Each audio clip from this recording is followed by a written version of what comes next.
Lampion, c'est une petite association que j'ai fondée avec quelques amis, médecins ou infirmières, il y a 22 ans bientôt, en 1994. C'est quand j'ai pu rentrer chez moi, au Vietnam, pour la première fois après 20 ans d'exil.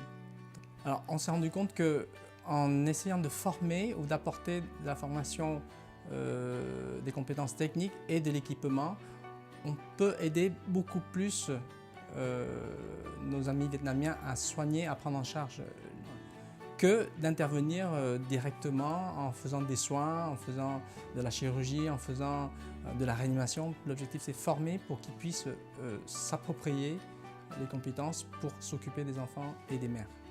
En fait, si on vient à faire à la place d'eux, elles ne vont pas savoir le faire, les filles, donc elles ne le feront pas par la suite. Donc ça n'a aucun intérêt au final.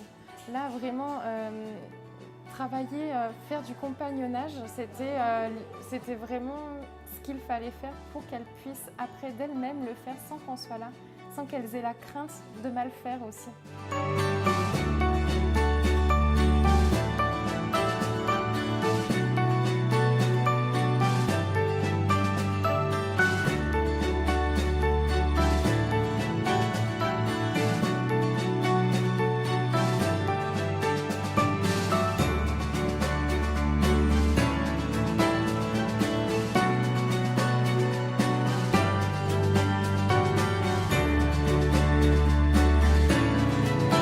Le tout, c'est de trouver le bon endroit et la bonne personne. La bonne personne permet de servir comme catalyseur local pour que les choses continuent à se faire. Et le bon endroit, c'est l'équipement avec une bonne volonté, un directeur qui soit enthousiaste et qui soit participant et qui ne veulent pas forcément qu'on vienne leur amener un scanner ou un centre d'hémodialyse, parce que ça existe aussi. Si on compare par exemple ce qu'on fait au Lampion avec d'autres associations, fondamentalement, je pense qu'il n'y a pas de différence. Il y a beaucoup de gens qui font du très bon travail, avec beaucoup de sérieux. Ce qu'on veut, au Lampion, c'est de rester petit. On ne veut pas devenir grand. Parce qu'on a vu à un moment, il y a des gens qui nous ont proposé de nous absorber.